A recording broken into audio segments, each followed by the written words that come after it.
Ed and I, we're going to have some fun. So we're going to make this very entertaining. So it's not going to be a dull session. Update on the Supreme Court and what's going on in Capitol Hill. A refresher on the rules of healthcare reform. So some of you have been throughout all the different rules that and regulations that come with that, but this will be a quick refresher on that because it has an impact on what your strategy might be. And then we're going to discuss a model that we've created, been working on it for probably the last 6 months, that can crash any computer that's out there. It's that powerful. All right, so it will go through thousands of iterations of what the possibilities are for an employer given their workforce and what they can do with their programs to either capitalize on federal subsidy, capitalize on private exchange, maintain their existing programs, and finds the most optimal solution for their workforce. So with that, I'll pass it over to you, Ed. So really, you're starting the day with the Arista lawyer and the actuary. Hey, let's get the party started. We're talking about innovation and healthcare reform. Eric and I are going to talk about how healthcare reform supplies some opportunities for innovation. Now, you're probably thinking, Ed, healthcare reform is a disaster. You know, it's got these mandates and obligations and new 4-page summaries in all different kinds of languages and new reporting obligations and all of this stuff. But there actually are some opportunities. Now, I will tell you that there are some employers that are going to be severely challenged by health reform. Not all, but some. There'll be some employers, as Eric will explain later, who can reap some significant opportunities from reform. Not all, but some. And he'll talk about that as well. But before we get into the hows and who's of that, I want to spend a moment and talk about kind of where we are with healthcare reform, because there's a big fat lawsuit about healthcare reform sitting in the Supreme Court right now.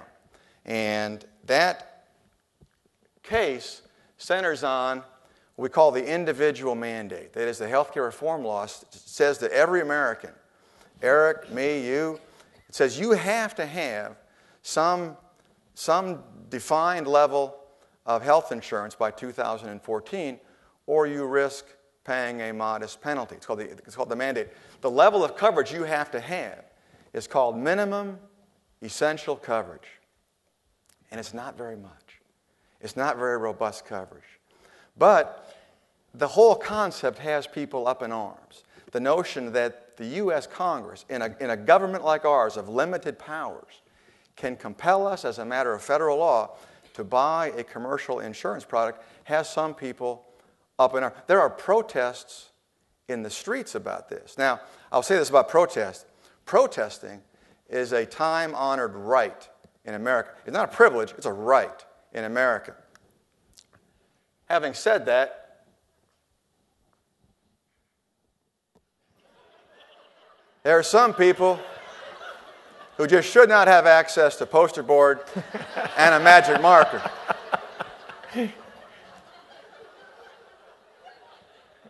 What would the Supreme Court, what would the Founding Fathers do with this? If Thomas Jefferson were here on this stage today, what would he do with this? Well, I'm quite certain that Thomas Jefferson would say Congress has no such power. But Thomas Jefferson lived in the 18th century. And our Constitution is really interpreted over time. We're now 3 centuries later. Our Constitution is viewed as sort of a living document. It's reinterpreted over time to keep pace with the changes in society. So while Thomas Jefferson might say Congress has no such right, it's not at all clear under current interpretations of the Constitution that that's not okay. So this thing goes to the U.S. Supreme Court.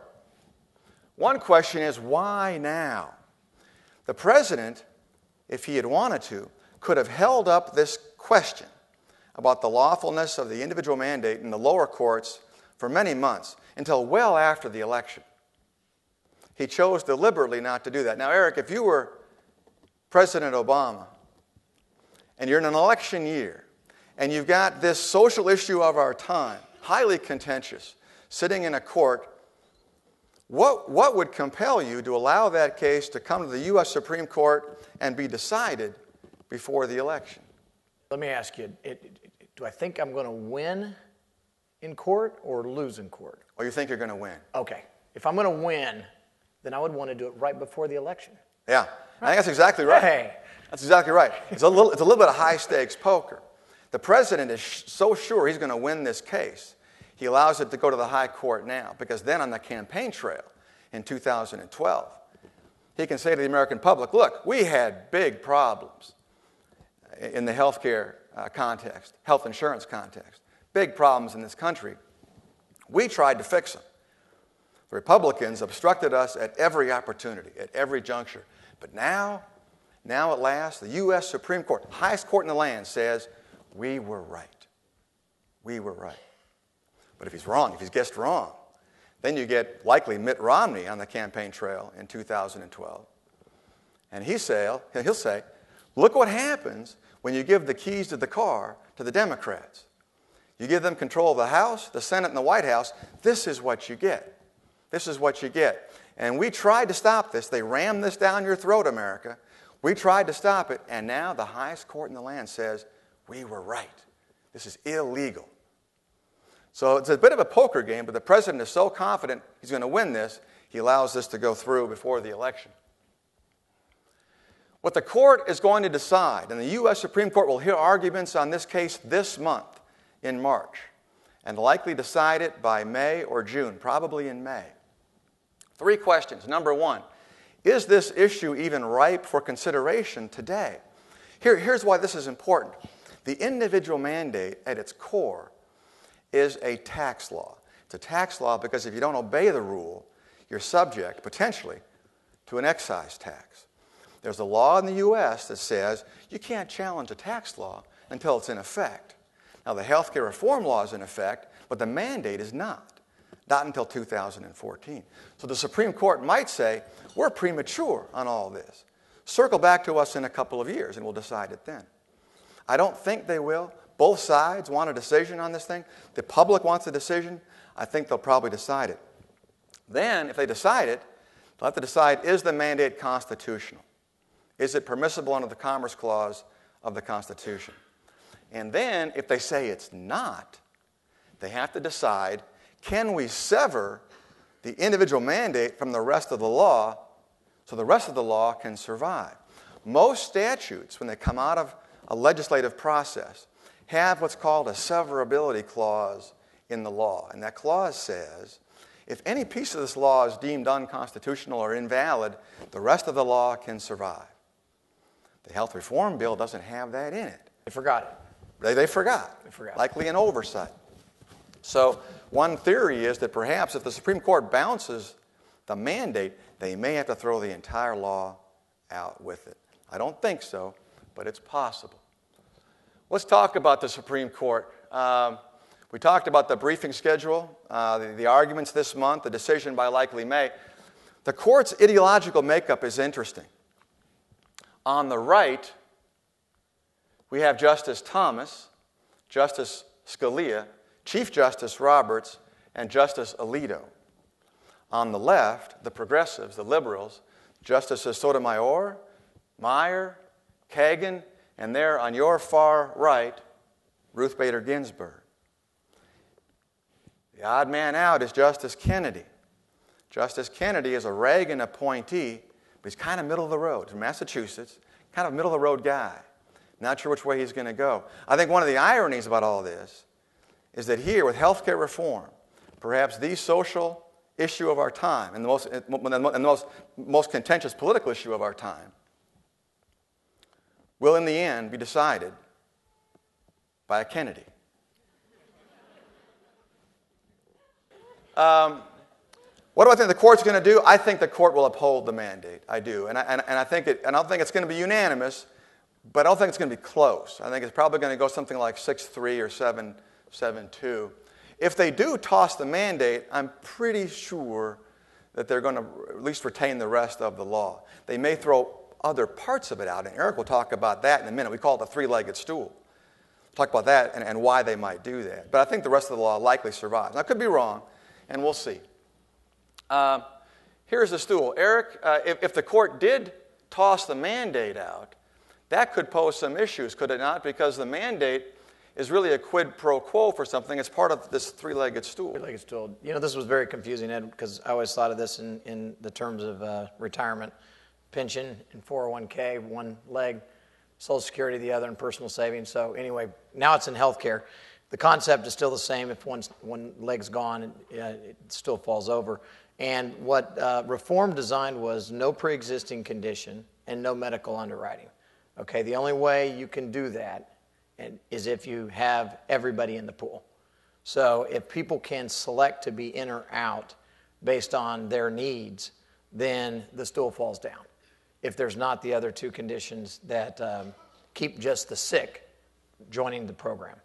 Yeah, and I think interestingly, the American Society of Actuaries submitted a brief to the Supreme Court as a friend of the court. You can do this. You can petition to submit a brief as a friend of the court, help educate the court about these issues. And the Society of Actuaries said, if you toss the mandate, you have to toss out also the guarantee issue requirement and the no pre-ex requirement, because those three things have got to come out together.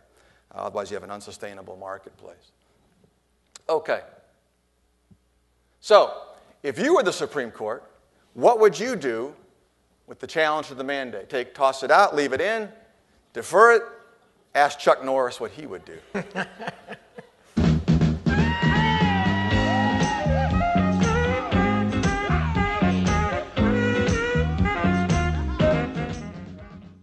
Survey says, a lot of Republicans in the room. Yeah, you know, it's interesting. That 47% kind of matches up with national numbers. The nation, when they do polling, it's about split, 47-48 on both sides of that issue. Interesting. Okay, well, that's the judicial posture today. What about the legislative front? Is there a chance that they get this law repealed legislatively? Probably not. The Republicans keep talking about repeal and replace, but they're not telling us what they're going to replace it with. And in fact, now they said, yeah, we're not even going to talk about that until after the Supreme Court rules on the matter. Then we'll tell you what we would replace it with. For the thing to go away, however, really, I thought that sound was funny, 4-in-1 trifecta. You have to, three things have to happen for the Republicans, we think, for the law to get repealed legislatively, and that is they've got to score that trifecta in November 2012. They've got to hold on to the House, they've got to win the Senate, and they have to win the White House, all three things. If they just win the Congress, they hold the House and they win the Senate, but they lose the White House to President Obama's re-election effort, Republicans in the Congress could pass a law repealing health care reform. The president would veto it. And it takes 67 votes in the Senate to override a veto. Never happened. The GOP will never get that number of votes. So really, they need to score the trifecta. Now, I suppose if the Democrats hold the Senate and Mitt Romney appears to be the likely candidate for the GOP, he wins the White House, he could make an effort to compel the executive branch, the Labor Department, the IRS, Health and Human Services, to cease implementation of the law. And he could try to pull money out of the federal budget to keep the law from being implemented. And there's some high-stakes poker going on there, too, and would likely meet with a lawsuit. So I think in my heart that for the thing to go away legislatively, the GOP needs to win that trifecta in 2012. So what happens in 2012? Boy, it's kind of a toss-up. The White House race is going to be interesting. I don't know how to handicap that. It looks like the Republicans will likely hold on to the House. The Senate's going to be very, very close. Very, very close race. Now, Olympia Snowe in Maine, a moderate Republican, just announced she's retiring. So that'll toss that Senate seat up for grabs. Who do you think will win the White House this year? The President, Mitt Romney, Ron Paul, or Chuck Norris? Sunday, Monday, happy days. Tuesday, Wednesday, happy days. Thursday, Friday, happy days. Survey says, wow, that's really fascinating, because that's about what the national polls show, although I think outside of Texas, they're probably a little bit reversed. No, I'm sorry. That's about right. I think the president is running a little bit ahead of Romney in a lot of the polls. I misread that for a moment.